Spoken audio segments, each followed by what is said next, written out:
Hi there, I'm so glad that you're able to join me today. Today I'm going to be showing you how to play one of the games that we play at school with the things that were in your homework booklet that we sent home. This is the games booklet that we sent home, and this is the deck of cards that we sent home with each student. The game that I'm going to be going through is Basic Number Battle or War. In our classroom we called it Face Off, and we played it a little bit differently. So I just want to go through that and then show you how to kind of extend that activity so that we can get a little bit more out of it. I don't have a partner today, so I'm going to be playing with Monkey, and you can do the same thing. If you don't have anyone to play this game with, you can always go and find yourself a friend to play with. So in school we played with our face-off power of 10 cards, and we were unable to send home a deck of those with each student, so we sent home these cards instead. So I'm going to show you how to use them. The first thing that we need to do is we need to get rid of the cards or take out the cards that we don't need. So we're going to take out all the face cards and the cards that have words on them. Okay, and we're going to set them aside just in case we need them for another game later on. We do need the card that has the letter A on it. You'll see that it's got one shape or one thing on it, and we're going to use that to represent the number 1 because our cards do not have the number 1. Just make sure. The next thing that we need to do is we need to separate the cards into 2 piles. So we're going to separate the cards into red cards and black cards. Monkey, what color do you want today? Monkey says he wants red today, thank you. So we can shuffle all of our cards once they're separated into the color groups, and then we can play face-off the way we do in class. And let me just show you how to do that with these cards. So Mrs. F turned over a 6 and Monkey turned over a 3. Remember to use our good math language to pick up the cards. So I need to say 6 is greater than 3, and then we're going to go and put them in our points pile. Okay, these are your cards, and you can sort them later, so if you'd like to keep them in one pile, then that's fine. Okay, let's see what happens again. Oh, this time Monkey wins, so Monkey has to use his good math language to say 6 is greater than 3. So we're going to pick up those cards and put them in Monkey's pile. Now friends, let's say Mrs. F and Monkey got the same card. Okay, what do we need to remember to say? Right, 6 is equal to 6. And then Monkey needs to keep his card in his pile, and I get to keep my card in my pile, and then we start a new game. Okay? Now, when we left school, when school was out, we were playing this game as a teen card game. So what we were doing was we were building teen numbers, and we were adding to 10 in order, or adding 10 to a card in order to play our face-off game. So this will work the same way. Monkey and Mrs. F are going to turn a card, and this time we're adding the card to the 10 card. So Mrs. F has 10 and 4, so I can use my count-on strategy, 10, 11, 12, 13, 14, or I can remember my fast 10 fact and look at it quickly and say 14. And Monkey has a 10 and an 8, 18. Now Monkey still needs to use good math language to pick up the card and needs to say 18 is greater than 14. Notice that we're not picking up the 10 cards. The 10 cards stay there the whole time to be added to the cards that are flipped. Let's try one more. Oh. Monkey got a 10 and a 5, 15.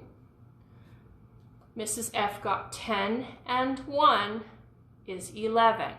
Which one's the winner? Right, Monkey needs to say 15 is greater than 11, and then Monkey gets to pick those cards up. Now, sometimes our adults will ask us to keep track of our learning so that they can see what we have done later on. So one way of doing that is to keep score for each person. So if I'm playing with Monkey and Mrs. F, then I just get a piece of paper and a pencil and I write at the top to keep track of who is who. Then we can still play the same way and I can still keep track of the score. So Monkey has 19, so I'm getting practice writing my teen numbers. Mrs. F has 14.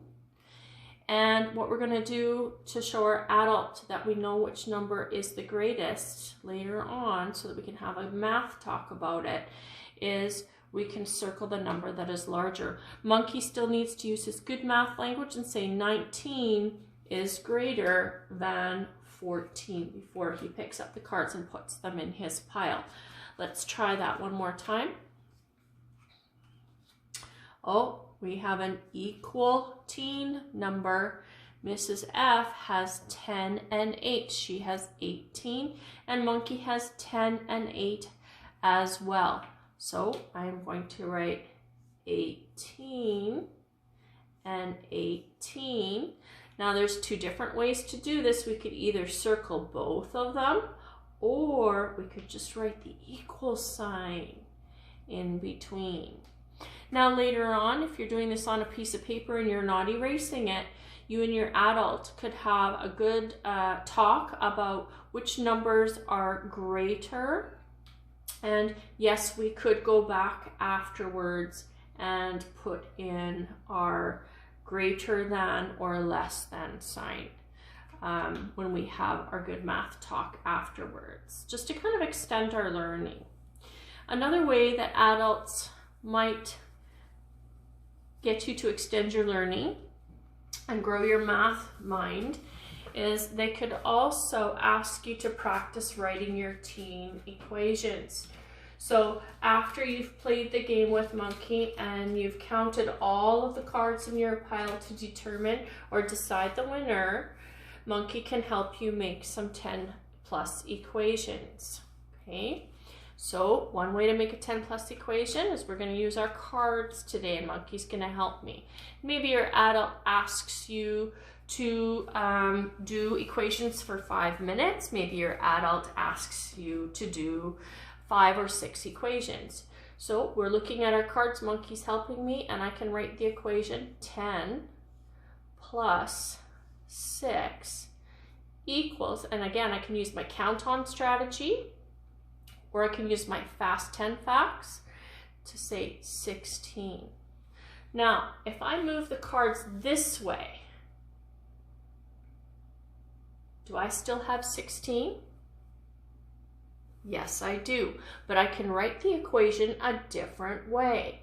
So I could also write 6 plus 10 equals 16.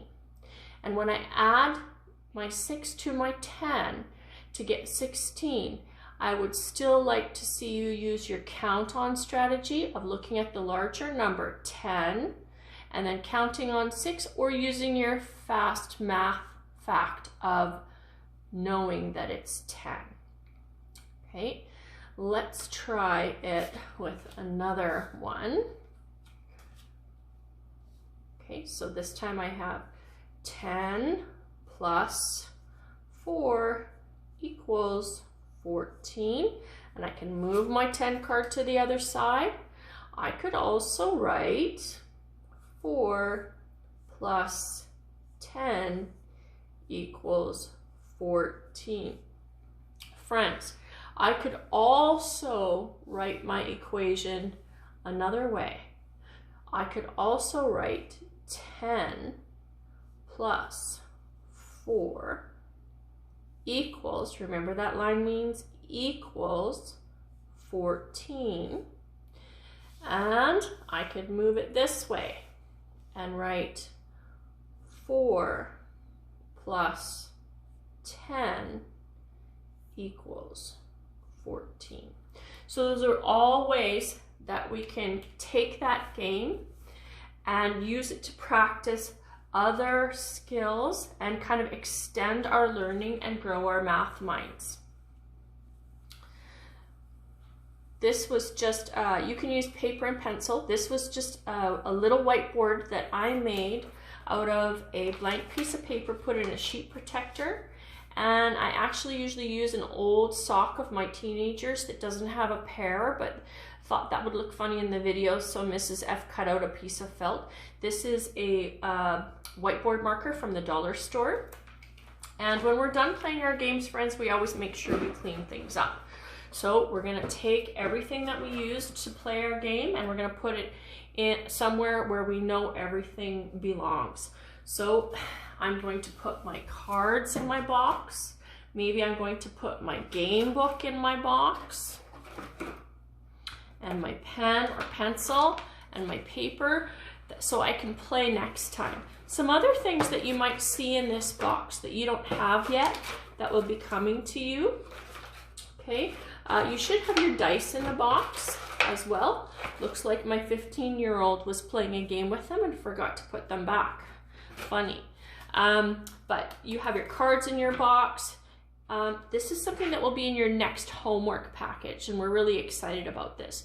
We were unable to make you math racks that we use in class, but we were able to make you a math bead string.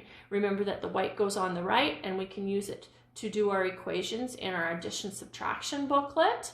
So whether you're doing adding or subtracting, you can move the beads and do some problems there. I'll show you how to do that in another video. I also have a number line, so we can start to use the number line. And you also have your own number path. And for those people that don't have dominoes, we'll be sending you a sheet that has all of the dominoes on them. And I just cut them out, and we can use those for some of the domino games that are in the book.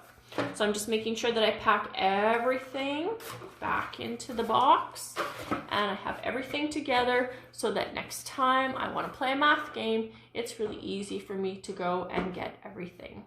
All right, friends, have a wonderful day. Take care. Try and play a math game a day to grow your math mind and become better mathematicians.